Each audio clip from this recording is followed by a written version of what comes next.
Halo sobat, jumpa lagi melanjutkan kisah keris Nogososro dan Sapu Inten karya Esa Mintarja. Kali ini dalam episode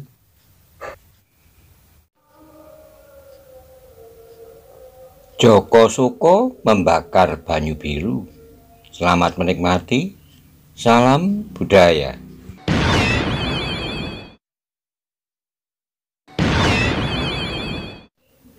Pada episode sebelumnya dikisahkan bahwa ketika rombongan Gajah Suro dari Pamingit kembali ke Banyu Biru, dari jauh ketika akan tiba di Banyu Biru, terlihat warna merah menyala di langit Banyu Biru.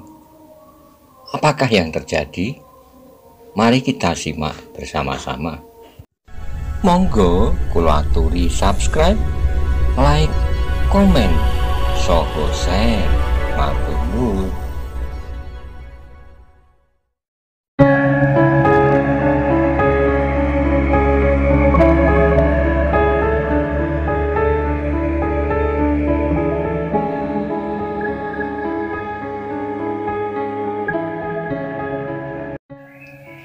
Nampaklah wajahnya menjadi merah dan giginya gemeretak. Katanya melanjutkan, "Inikah sambutan tanah kelahiranku atas kedatanganku?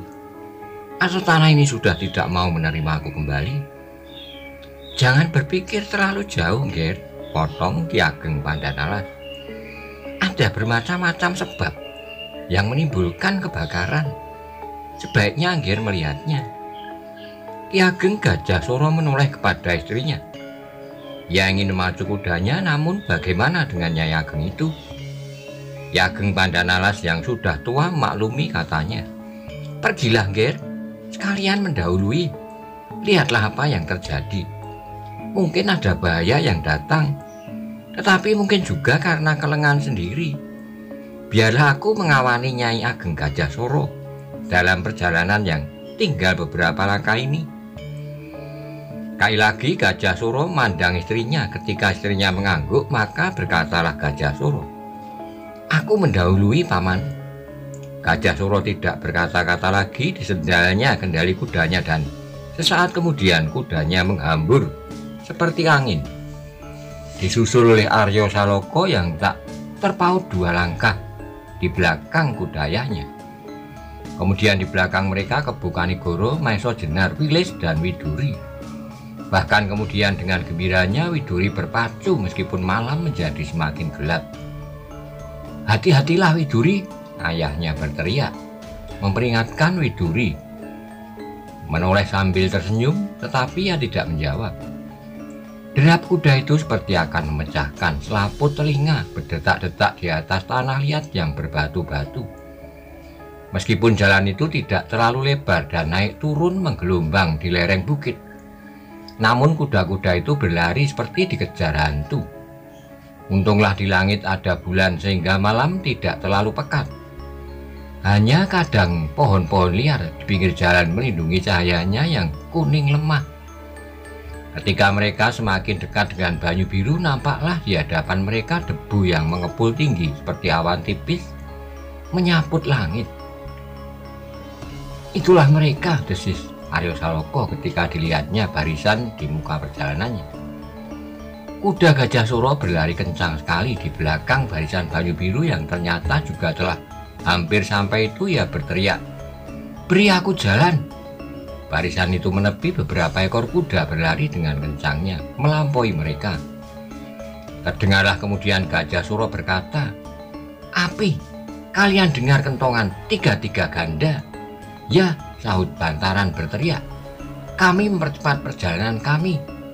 Ki Ageng Gajah Suro telah lampau. Yang menjawab adalah Aryo Saloko. "Bagus, mungkin orang yang sedang berputus asa mencari bela." Aryo pun tidak sempat menunggu jawaban mereka. Barisan Banyu Biru hanya melihat bayangan yang terbang di samping mereka. Kemudian bersama dengan lenyapnya gema suara telapak kaki kuda mereka, bayangan itu pun telah lenyap pula ditelan oleh lindungan batang-batang pohon dan ilalang. Suara kentongan semakin nyaring dan penuhlah lembah Telomoyo dengan bunyi tiga-tiga ganda. Dan karena itu pula kuda Gajah Suro berlari semakin kencang menuju ke arah alun-alun Banyu Biru. Banyu Biru menjadi ribut karena api yang tiba-tiba saja membakar hutan-hutan perdu dan alang-alang. Kalau api tidak segera dikuasai, maka api akan menjalar terus mendaki tebing. Apalagi sekali api menjilat hutan-hutan getah, maka hutan itu pun akan terbakar. Dan lereng Bukit Telomoyo akan menjadi lautan api. Bukit itu sendiri akan segera menyala dan hancurlah kehidupan di atasnya. Tegal-tegal sawah-sawah dan pohon buah-buah di hutan-hutan peliharaan akan musnah. Di alun-alun nampaklah beberapa orang sedang sibuk. Beratus-ratus orang telah keluar dari rumah mereka. Tidak saja orang lelaki, tapi perempuan dan anak-anak. Mereka telah siap membawa lodong-lodong bambu untuk mencari air serta canting-canting besar dari pelepah batang upi. Namun dengan alat itu mereka tidak akan dapat menguasai api yang membakar batang-batang ilalang. Angin yang bertiup dari lembah seperti membantu mendorong api itu naik di lereng bukit yang damai itu. Mantingan dan Wirosobo berusaha membantu Wonomerto yang tua. Mereka telah siap di atas punggung-punggung kuda.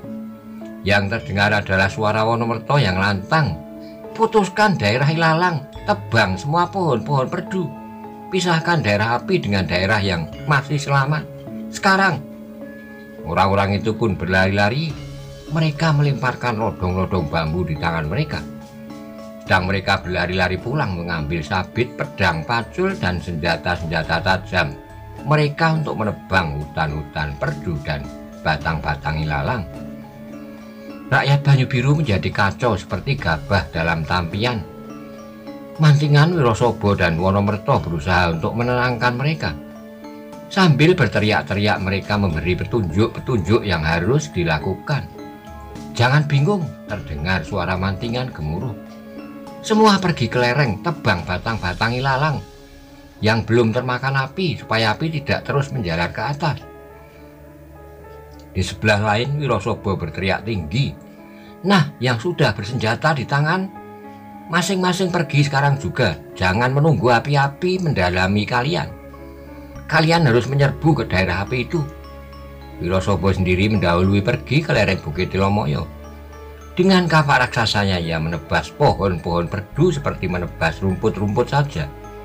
Tenaga raksasanya benar-benar dimanfaatkan untuk menyelamatkan hutan ilalang yang masih mungkin diselamatkan demi keselamatan Banyu Biru. Rakyat Banyu Biru pun segera menggulung lengan baju mereka atau melepas baju mereka sama sekali. Dengan pedang, cangkul, dan apa saja di tangan mereka, mereka berusaha untuk membuat antara yang dapat membatasi menjalarnya api. Tetapi lereng itu sangat panjang. Api yang menyala-nyala itu tidak saja merambat ke atas, tetapi juga merambat ke samping membuat garis yang panjang, untuk kemudian perlahan-lahan mendaki tebing. Gajah Suro sampai di alun-alun ketika rakyat Banyu Biru sudah mulai berlari-larian meninggalkan alun-alun itu. Dilihatnya Wonomerto tua sedang sibuk memberi aba-aba kepada mereka. Dengan lantang Ki Ageng Gajah Suro berteriak, "Apa yang sudah paman kerjakan?" Wonomerto terkejut, suara itu telah agak lama tak didengarnya. Kini dalam keributan itu suara didengarnya kembali. Dengan lantang pula ia menjawab, "Aku mencoba memisahkan daerah yang terbakar itu dengan yang lain supaya api dapat dibatasi." "Bagus," sahut Gajah Suro. "Aku akan pergi ke lereng." Wonomerto tidak sempat berbuat lain, dan dalam kesibukan itu seakan-akan kehadiran Gajah Suro adalah kehadiran yang wajar. Seperti waktu 5-6 tahun yang lampau itu hanya sekejap mata saja. Seperti Gajah Suro tak pernah meninggalkan Banyu Biru. Seolah-olah kepala tanah perdikan itu baru saja keluar dari rumahnya di samping alun-alun itu. Gajah Suro macu kudanya ke lereng. Ia melihat rakyat Banyu Biru sedang berjuang untuk menyelamatkan tanah dan pedukuhan mereka dari kemusnahan. Laki-laki, perempuan, dan anak-anak. Namun api itu menjalar terus. Sejenak kemudian datanglah laskar Banyu Biru yang lain. Mereka tidak sempat menjenguk keluarga mereka. Mereka tidak sempat menyatakan keselamatan diri mereka kepada keluarga mereka. Karena mereka pun segera ikut serta berjuang menebang pohon-pohon dan ilalang. Alangkah lambatnya pekerjaan itu. Beratus-ratus orang telah bekerja dengan segenap tenaga, namun seakan-akan pekerjaan mereka tidak maju-maju. Gajah Suro menjadi cemas. Tiba-tiba saja ia berteriak, "Pecahkan tangkis yang mengatur air dari sendang muncul. Airnya akan tumpah dan mengalir kemari. Bantulah membuat jalur-jalur supaya airnya segera sampai ke daerah api. Mudah-mudahan ada pengaruhnya." Beberapa orang segera berlari-larian ke tempat penyimpanan air. Air itu nampak menggenang tenang, dalam dan cukup luas. Rakyat Banyu Biru mempergunakan untuk mengairi sawah-sawah mereka di musim kering yang panjang. Tetapi kini mereka terpaksa memecahkan tangkis Blumbang itu untuk menyelamatkan Bukit Telomoyo dari kehancuran yang lebih besar, meskipun kemudian mereka membutuhkan waktu untuk memperbaikinya. Dan dengan demikian akan berarti pula bahwa mereka kehilangan kesempatan satu panen padi dan harus menanaminya dengan polwijo saja.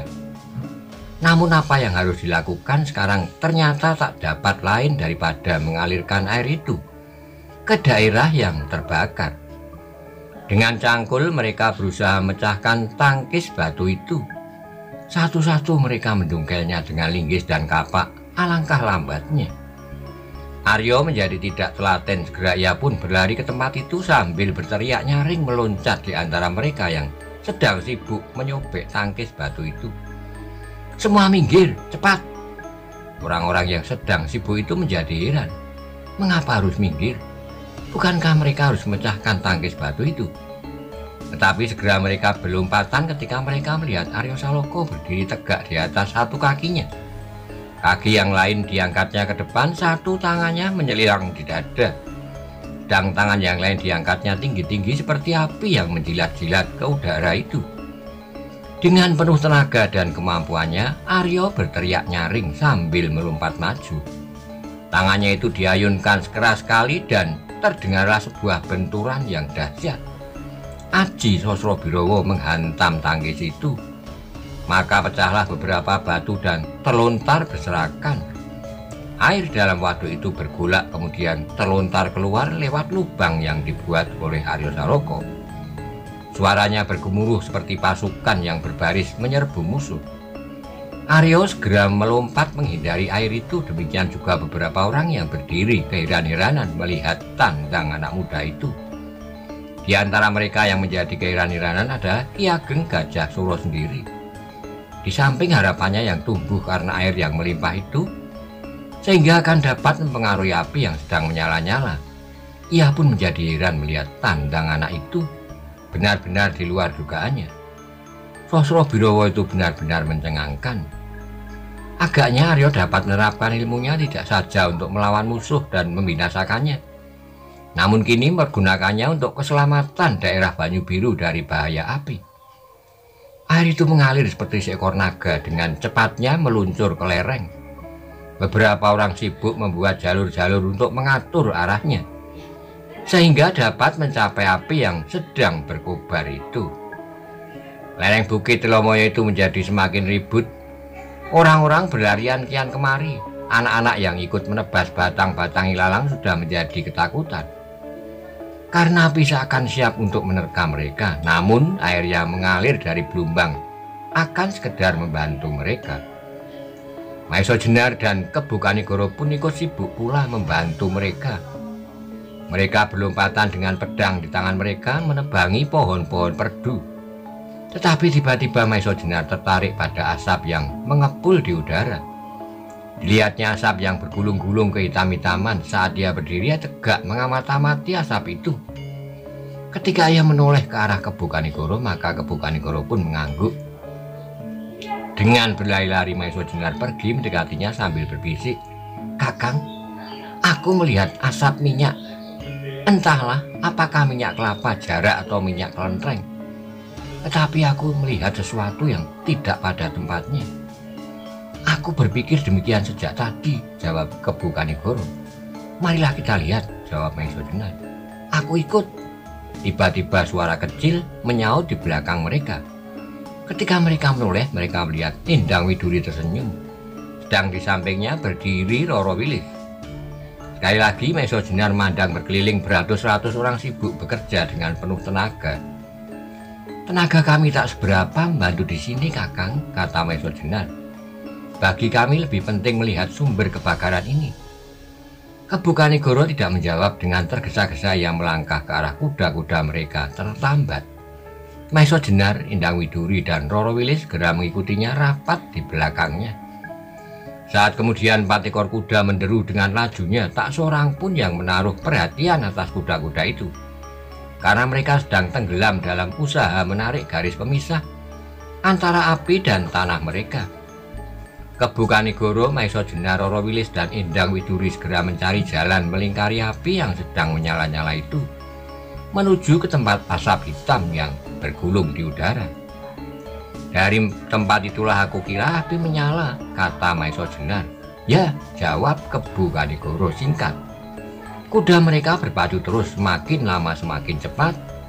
Lidah api yang menjilat langit mengatasi sinar bulan muda yang makin condong di arah barat. Sekali-kali mereka harus melompati jurang-jurang sempit dan dangkal, namun sekali-kali kuda harus menyusur jalan tapak di lereng bukit. Api yang menyala-nyala itu pun menjadi semakin luas. Di ujung nyala asap yang hitam masih berputar-putar di langit, meskipun sudah semakin tipis. Seorang yang bertubuh tegap dan berwajah tampan berdiri bertolak pinggang. Cahaya api yang menyala-nyala di hadapannya agaknya sangat menarik perhatiannya. Bibirnya yang tipis selalu membayangkan sebuah senyum yang menarik. Dari matanya yang redup memancarlah cahaya yang aneh. Meskipun bibirnya selalu tersenyum, namun betapa matanya membayangkan kebencian dan dendam sebesar bukit. Ketika orang itu melihat api yang semakin besar, maka sambil bertolak pinggang, ia tertawa terbahak-bahak. Suaranya gemuruh memukul tebing-tebing pegunungan. Dari suara tertawanya itu terdengarlah ia berkata, "Musnahlah Banyu Biru." Sekarang ternyata api itu menjalar terlampau cepat, melampaui dugaanku semula. Apabila Banyu Biru itu sudah menjadi abu, barulah puas hatiku, dan barulah aku akan kembali ke Nusa Kambangan. Kembali suara tertawanya mengguntur, namun tiba-tiba suara itu terputus. Ia mendengar derap beberapa ekor kuda mendekatinya. Telinganya yang tajam segera dapat menduga bahwa yang datang itu sedikitnya 4 ekor kuda. Siapakah mereka? Gumamnya. Kalau yang datang itu cecurut-cecurut Banyu Biru, maka mereka akan aku binasakan di dalam api. Tetapi bagaimana kalau Maiso Jenar? Kata-katanya itu dibantahnya sendiri. Maiso Jenar masih berada di Pamingit. Meskipun demikian, hatinya menjadi tidak enak. Perlahan-lahan ia berjalan mendekati kudanya, kemudian orang itu pun meloncat ke punggung kudanya.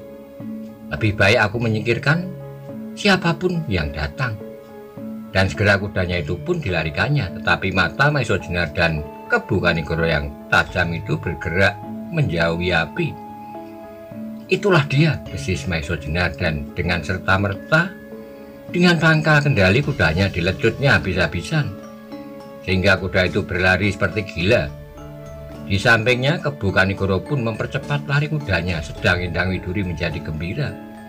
Ia memang senang berpacu kuda, tetapi Roro Wilis terpaksa semakin berhati-hati, sebab kudanya pun ikut berlari pula kencang-kencang. Tapi kuda mereka tidak menjadi semakin dekat. Tiba-tiba terdengar Widuri yang berpacu di belakang Kebu Kanigoro berteriak nyaring, "Ayah, aku memotong jalan." Kebu Kanigoro terkejut. "Jangan," jawabnya, namun Widuri telah berbelok melalui padang ilalang. Ternyata Widuri memang mempunyai kecakapan naik kuda. Dengan lincahnya ia mengendalikan kudanya, memilih jalan yang memotong, meskipun sekali-sekali harus dilompatinya parit, ledokan batu padas, dan gerumbul-gerumbul kecil. Kebu Kanigoro tidak tega membiarkan anaknya menempuh lapangan perdu dan padas yang miring itu.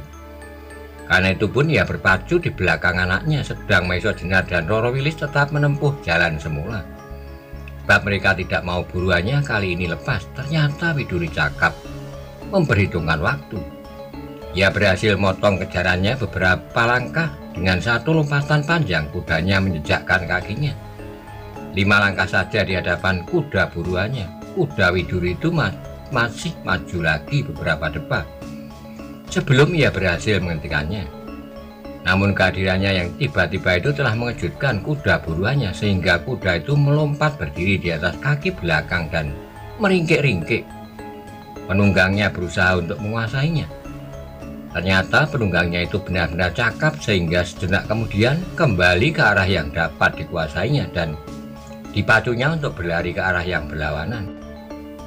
Namun sekali lagi ia terpaksa menarik kekang kudanya, sebab dilihatnya dekat di belakangnya 2 orang lain yang sudah memperlambat kuda-kuda mereka, Maiso Jenar dan Roro Wilis.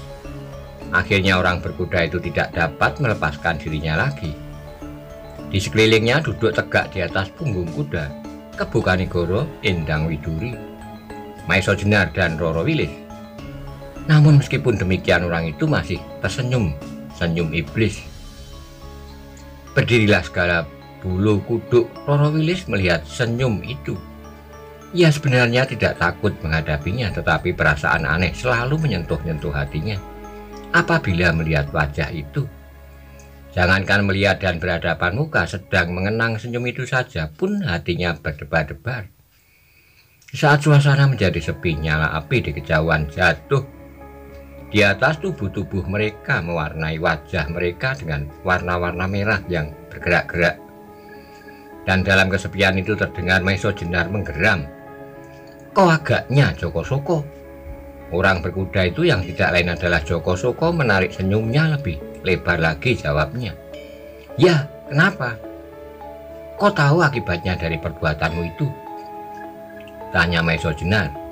Joko Soko tertawa, katanya, "Aku tahu pasti Banyu Biru akan musnah. Orang-orang yang tak tahu apa-apa pun akan menderita karenanya.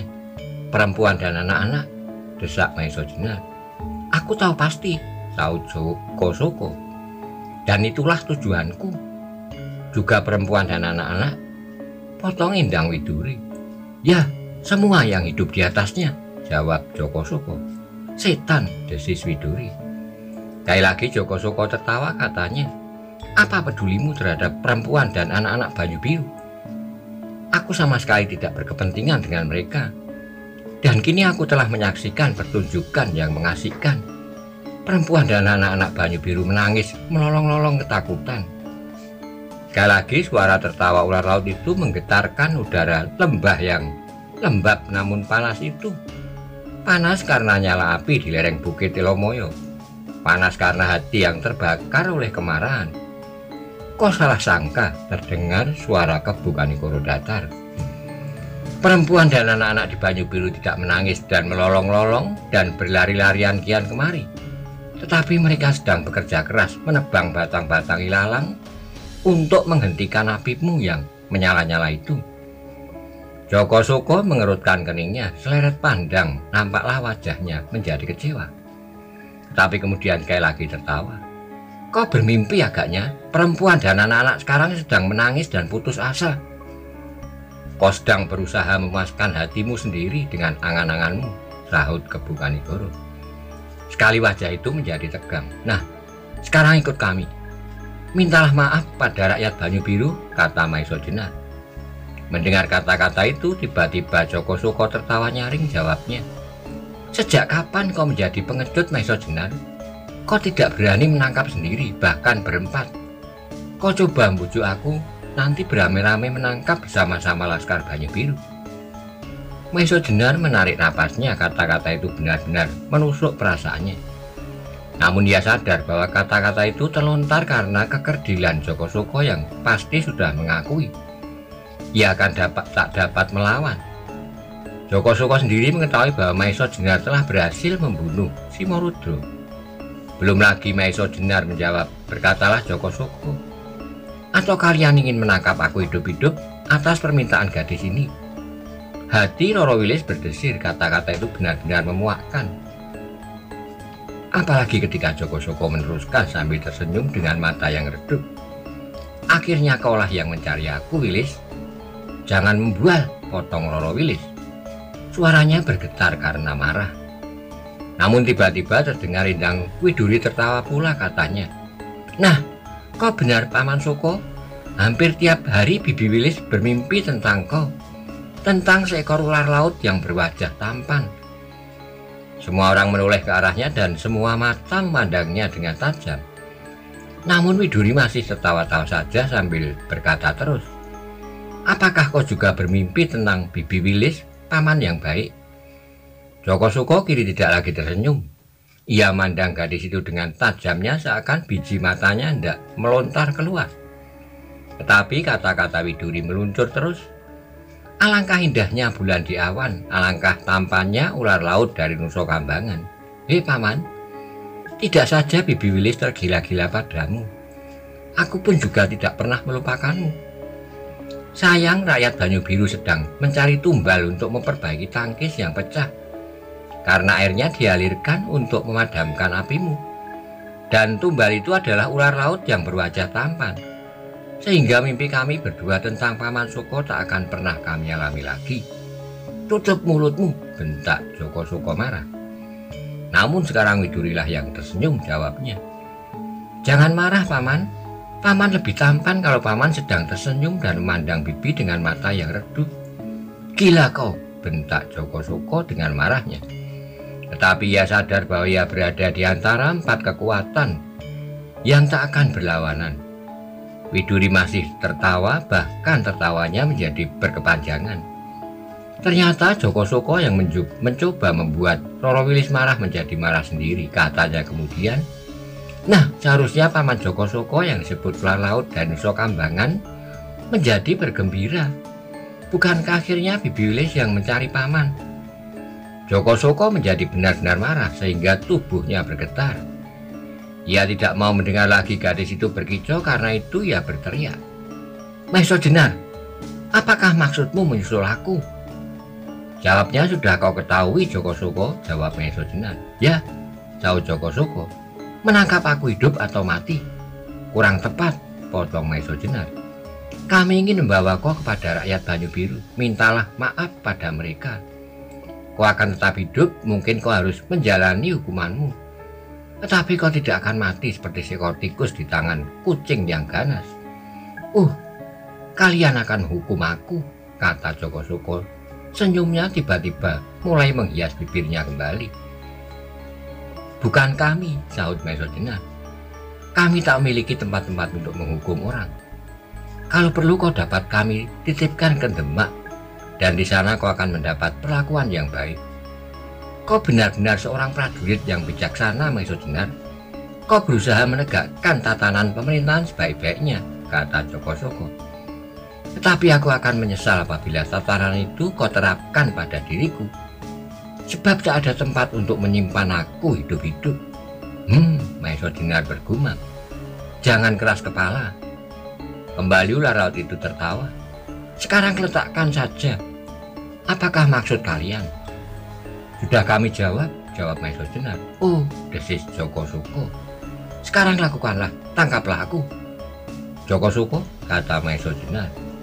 Sebenarnya kau tahu apa yang sedang kau lakukan itu, bunuh diri. Lebih baik kau ubah putusanmu, sebab kau sekarang tinggal berdiri seorang diri. Tak ada lagi orang-orang dari golonganmu yang masih hidup selain engkau. Karena itu kami tak membunuhmu. Persetan dengan sesorah yang tak berarti itu, potong Joko Soko. Ayolah mulai bersama-sama, kalian akan aku penggal kepala kalian satu demi satu. Teriak Widuri. Bagaimana kami hidup tanpa kepala? Kau yang pertama-tama, teriak Joko Soko marah. Joko Soko, kata Maiso Jenar dengan suara yang datar dan berat. Apakah itu keputusanmu? Ya, jawab Joko Soko. Aku tantang kalian berempat. Atau adakah di antara kalian yang berhati jantan, bertempur seorang diri melawan aku untuk mewakili kalian? Maiso Jenar mengerutkan keningnya. Ia tahu benar maksud Joko Soko yang sedang berusaha mencari lubang-lubang untuk melepaskan diri. Bahkan kemudian Joko Soko itu berkata, Kalau kalian benar-benar jantan dan merasa diri kalian masing-masing berarti satria, kalian masing-masing pasti akan menolak untuk bertempur seorang lawan seorang. Tidak seperti anak-anak cengeng yang hanya berani bertempur bersama-sama. Arah kata-kata Joko Suko menjadi semakin jelas, namun Maiso Jenar membiarkannya berbicara terus. Kalau demikian, akulah yang akan memilih lawan satu di antara kalian. Kesudahannya akan menjadi keputusan terakhir. Maiso Jenar menarik napas dalam-dalam, matanya kemudian hinggap ke wajah kedua gadis di antara mereka itu berganti-ganti. Joko Suko ternyata benar-benar licik, namun usulnya belum merupakan keputusan. Kebu Kanigoro pun memaklumi maksudnya. Maksud yang keji. Ia akan menunjukkan korbannya yang paling lemah di antara mereka berempat. Tetapi selagi mereka menimbang-nimbang, tiba-tiba terdengar Widuri menjawab dengan suaranya yang nyaring. Adil, itu sangat adil. Nah, pilihlah satu di antara kami. Semua terkejut mendengar jawaban itu. Widuri benar-benar gadis yang nakal, usianya yang masih sangat muda, masih mempengaruhi segala keputusannya. Hati Kebu Kanigoro menjadi berdebar-debar. Ia tahu pikiran anak itu. Ia mengharap Joko Suko akan memilihnya sebagai lawan. Apakah Widuri kini akan mampu melawan ular laut dengan tongkat hitamnya?